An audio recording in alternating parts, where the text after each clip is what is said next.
Hi, I'm Jeff Mikels, and I want to help you get back to the Jesus of the Bible.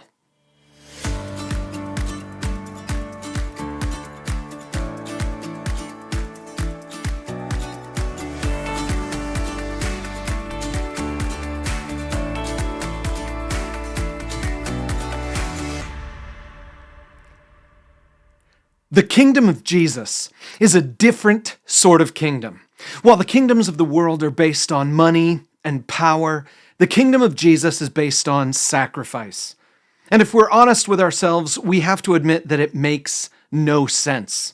The whole point of a kingdom is that it protects you against a foe. It's the reason we build walls. It's the reason we have armies. And it's the reason, in fact, we have kings. Just consider what the people of old said to Samuel when they were fed up with the age of the judges. In 1 Samuel chapter 8, verses 19 and 20, it says, "But the people refused to listen to Samuel. No, they said, we want a king over us. Then we will be like all the other nations with a king to lead us and to go out before us and fight our battles." The fundamental emotional definition of a king is someone who will fight our battles. And that's why the ministry of Jesus makes no sense to our human way of thinking. But that's the entire point of the Gospel of Matthew. Remember our key verse from Matthew chapter 27, verse 42. It says, "He saved others." The people said as they were standing in front of the cross, "He saved others." They said, "But he can't save himself. He's the King of Israel. Let him come down now from the cross, and we will believe in him." Dead kings can't fight for us, and therefore a dead king is no king at all. Sacrifice doesn't make sense in the kingdom of man, but sacrifice is the central idea in the kingdom of Jesus. And Matthew chapters 19 and 20 drive this point home. Today we're going to look at 19, next time we'll look at 20. But let's start with a controversial and difficult passage about adultery and divorce. In Matthew 19, verse 1, it says this, "When Jesus had finished saying these things, he left Galilee and went into the region of Judea to the other side of the Jordan. Large crowds followed him, and he healed them there. Some Pharisees came to him to test him. They asked, 'Is it lawful for a man to divorce his wife for any and every reason?' 'Haven't you read,' he replied, 'that at the beginning the Creator made them male and female, and said, for this reason a man will leave his father and mother and be united to his wife, and the two will become one flesh. So they are no longer two, but one flesh. Therefore, what God has joined together, let no one separate.' 'Why then,' they asked, 'did Moses command that a man give his wife a certificate of divorce and send her away?'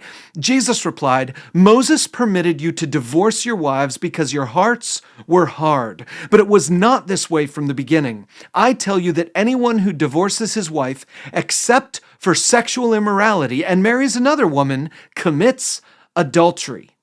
Now, in order for you to understand this passage, you need to understand the power dynamics of the ancient world. Specifically, you need to understand the power dynamics between men and women and between husbands and wives. In fact, once I explain the power dynamics, the little details of the story will make a lot more sense. First, nearly all financial and material assets belonged to men. Yeah, there were exceptions, but those exceptions prove the rule.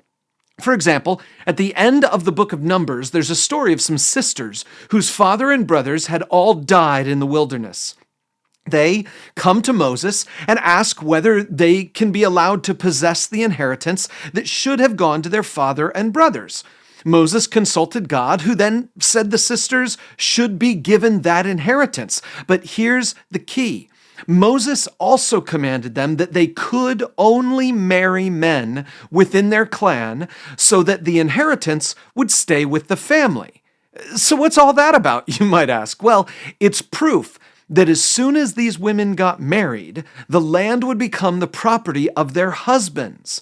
That's the reason why they needed to marry men who were in the same clan. You see, men owned stuff, men transferred stuff, but if a woman owned anything, as soon as she married a man, that man would own it.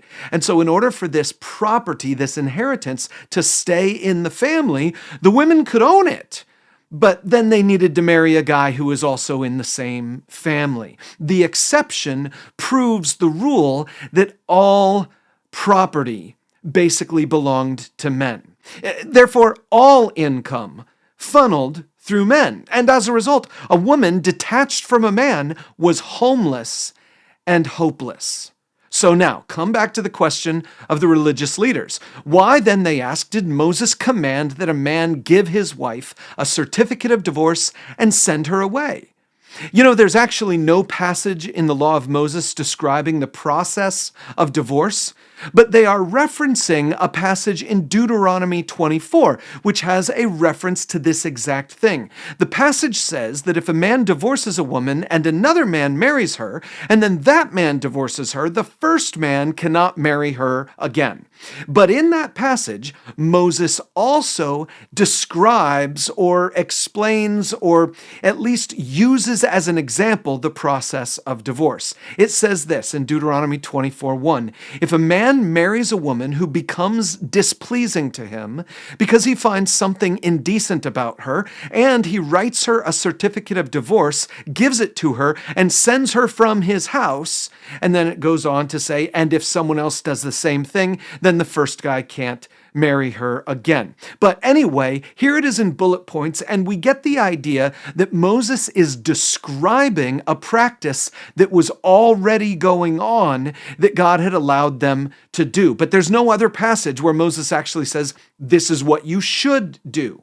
Anyway, here it is in bullet point form. Number 1, a man marries a woman. Number 2, he becomes displeased with his wife for some unknown reason. Number 3, the man writes her a certificate of divorce. And number 4, he kicks her out. Now, the Pharisees were asking their questions based on point 1. They wanted to know what the valid reasons were. Moses just said something indecent, but didn't specify what the specific reasons were. So these fellows come to Jesus and they want to go on the record with Jesus saying what the issues are that allowed for a justified divorce. They want Jesus to go on the record regarding one of their own internal debates. I mean, after all, Jesus, can we just divorce a woman for any reason? But Jesus gives an answer from a completely different perspective. It says this, Jesus replied, Moses permitted you to divorce your wives because your hearts were hard. But it was not this way from the beginning. Jesus' answer affirms that divorce was never God's plan from the beginning. God made Eve, brought her to Adam, and that was that. The two of them became one flesh. To separate that one flesh being is equivalent to cutting a person in half. And very few people are interested in doing that to themselves. So from Jesus' perspective, divorce makes no sense. But there is one way it does make sense. It makes sense if the divorce can avoid some greater violence. Jesus said, Moses permitted you to divorce your wives because your hearts were hard. Now let's keep the gender-based power dynamic in play with a little modification to the translation so that we know who has the agency in this and who doesn't. Jesus said, Moses permitted you men to divorce your wives because your hearts were hard. You see, here's the greater violence. Consider the man who is so hard-hearted toward his wife that he no longer cares about her. He no longer wants to treat her like the one flesh companion she is.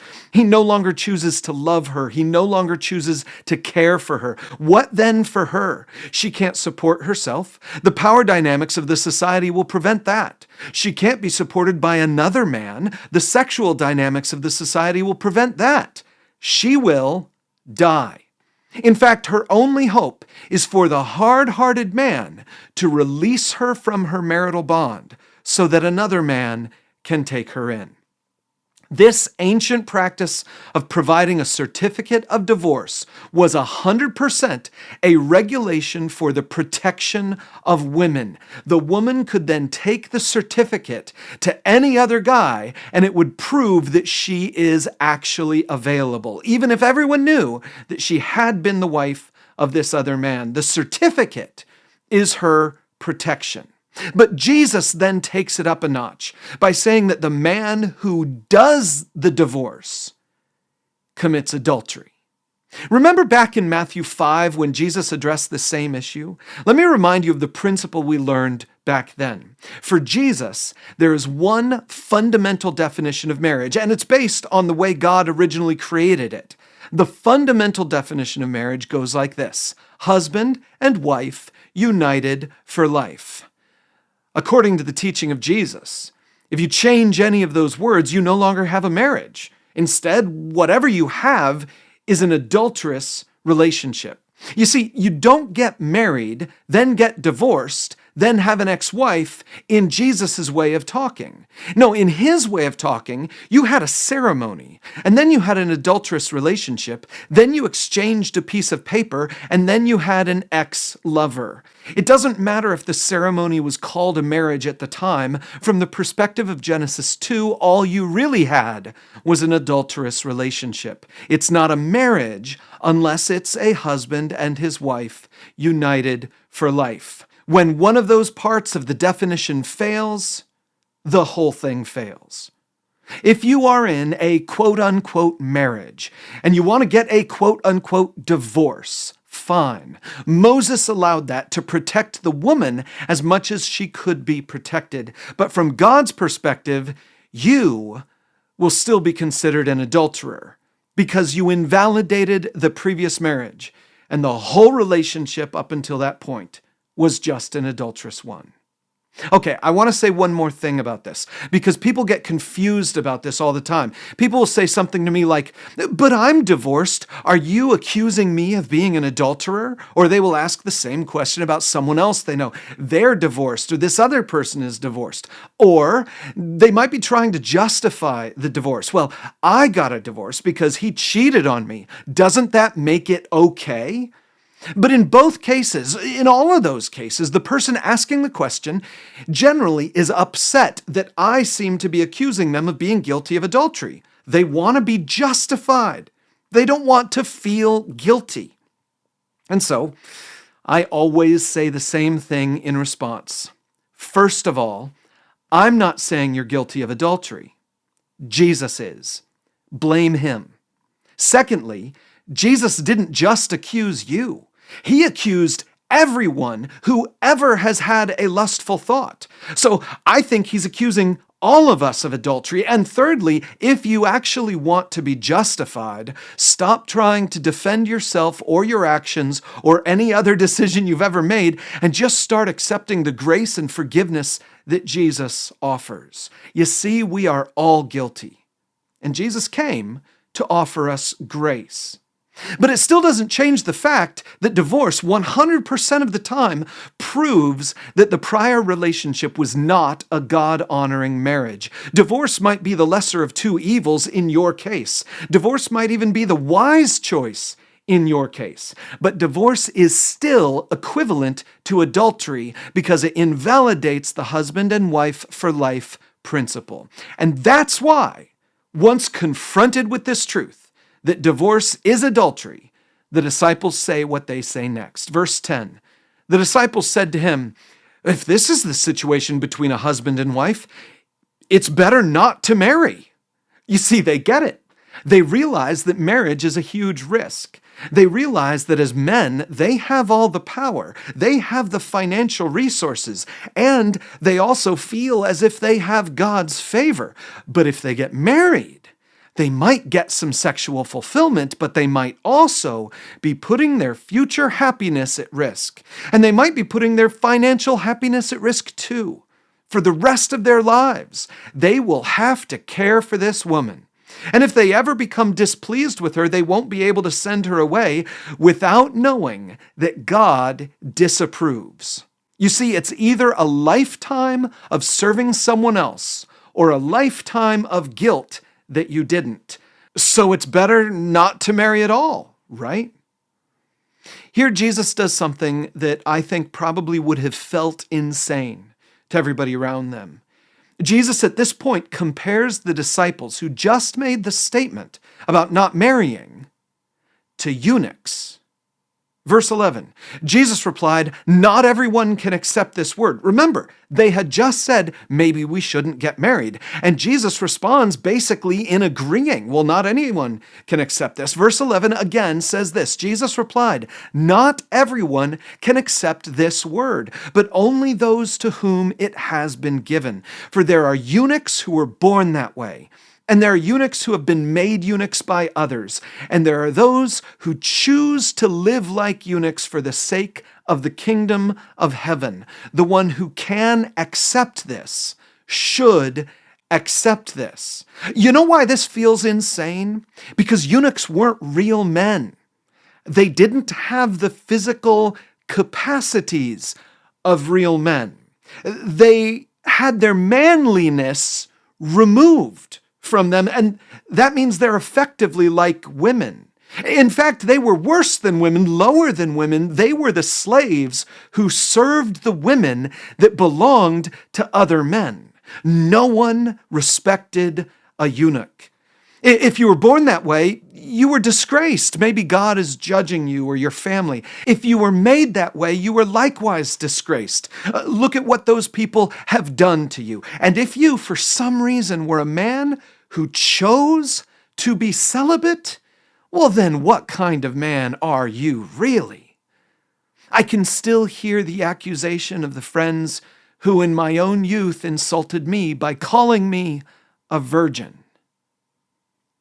These disciples, just like all the other men in this story, loved being part of the powerful class.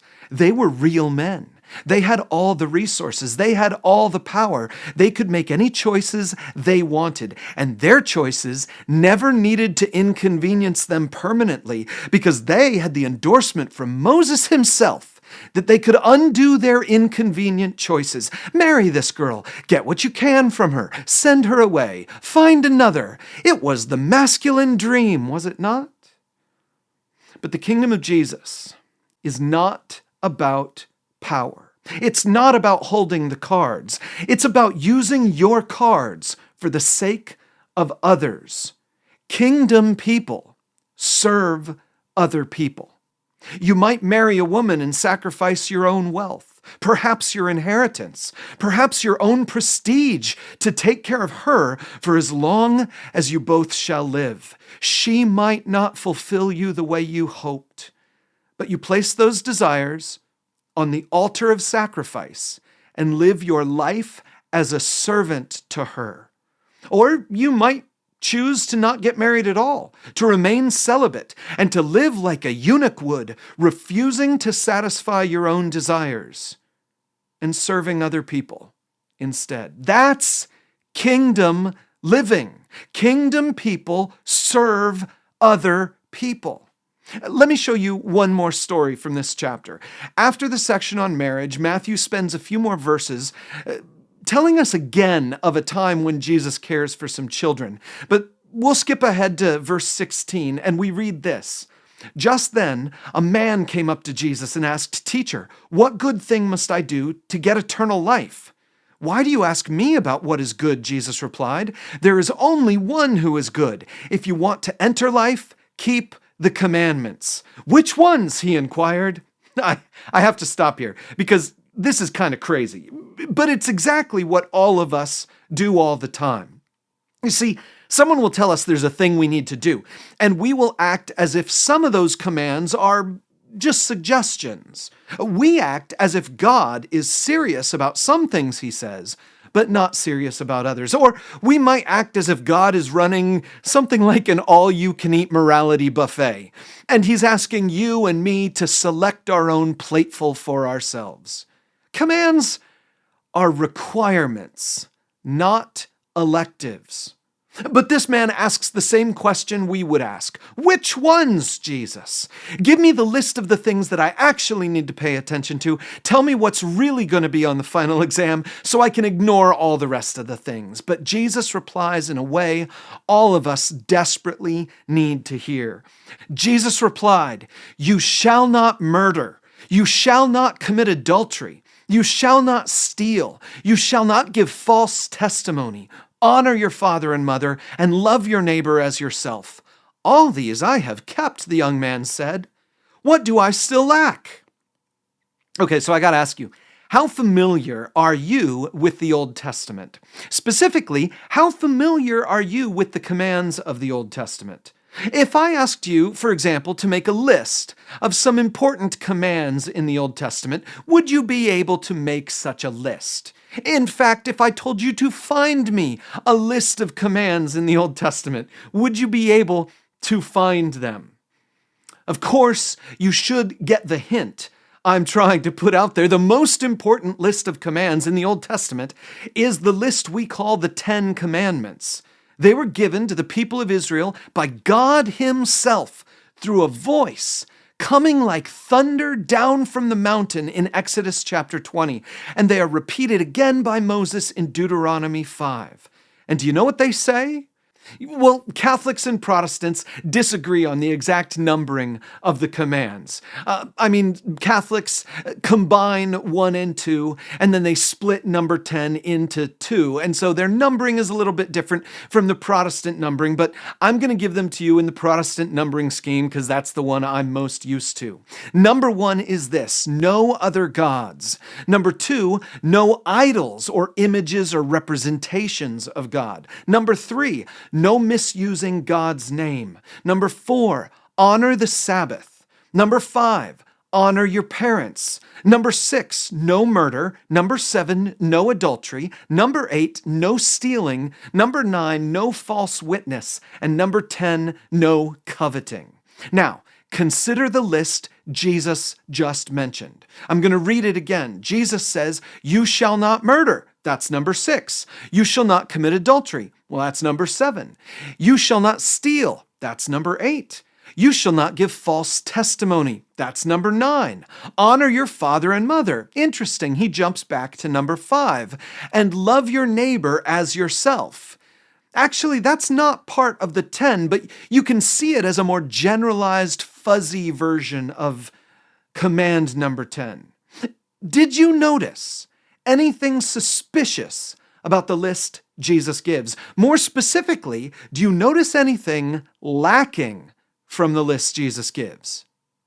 Yeah, of course. The list is missing any direct reference to anything material. After all, command number 10, the covet command, is all about desiring something that belongs to someone else, desiring the possessions of another person, and it's intrinsically material. But Jesus skips that. Instead, he alludes to it in a way that the man can actually agree to.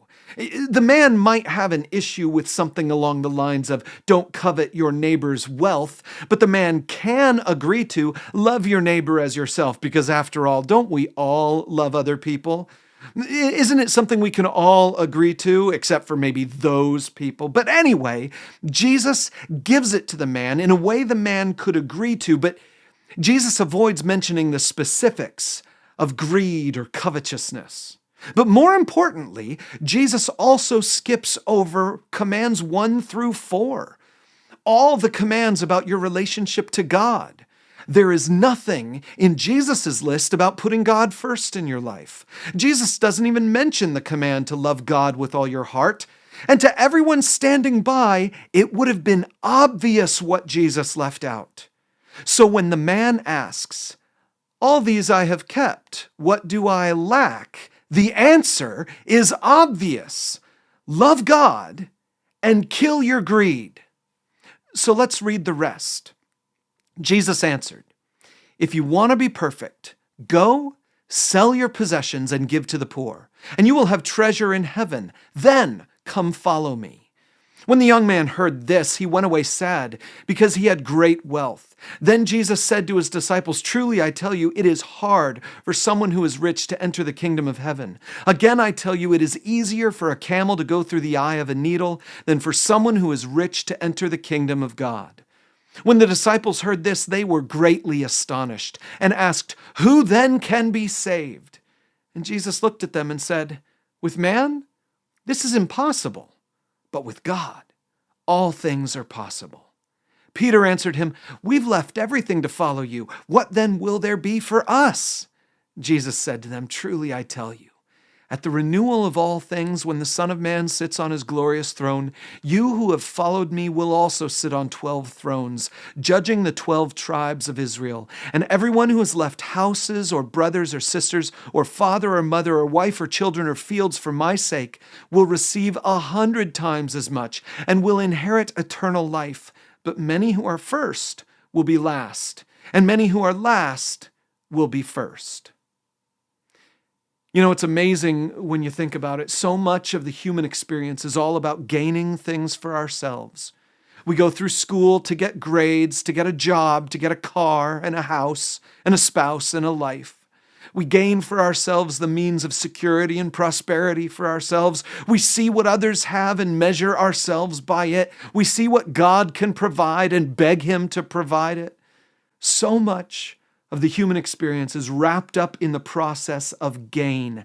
And yet Jesus describes how it works in regards to the heavenly kingdom. Use your earthly powers to help others, and that will gain you heavenly treasure. Heavenly gain comes from earthly loss. Earthly sacrifice is heavenly victory. We kind of need to modify our earlier statement. Kingdom people serve earthly people. I hate to give you some bad news, but it's really only bad news because we humans feel like it's bad news. If you look at it from the perspective of eternity, it's really good news. But here's the message nonetheless. Kingdom people serve earthly people. And if you think you can use your earthly power to gain something for yourself, you aren't living the kingdom life. You might not even make it to the kingdom life.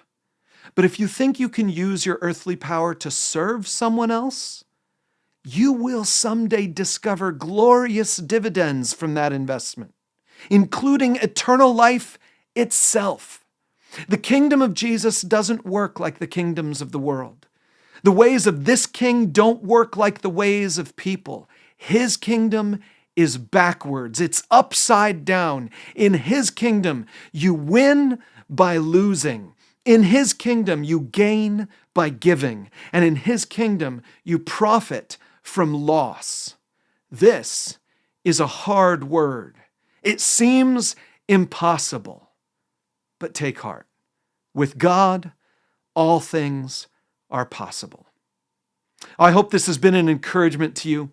If it has been, I bet it would be encouraging to someone you know too. It'll probably be a challenge to all of us because, frankly, living out a life that serves other people continuously is a life that is impossible unless God intervenes and gives you the strength by His Spirit. So yes, it'll be a challenge. But I also think it's an encouragement that we all need to hear. So would you go ahead and do the things that your platform requires or asks you to do? If it's YouTube or Apple Podcasts or Spotify, subscribe, like, leave a comment, do some of those things. If you do that stuff, those platforms will do a large part of the sharing for us. But you could also just share this with someone you know. Send them an email, pass them the link, and perhaps through this, we can help encourage other people to put the real Jesus first in their lives. That's what I hope for you. That's what I hope for me. Ultimately, we just want to be people who put Jesus first and help others to do the same.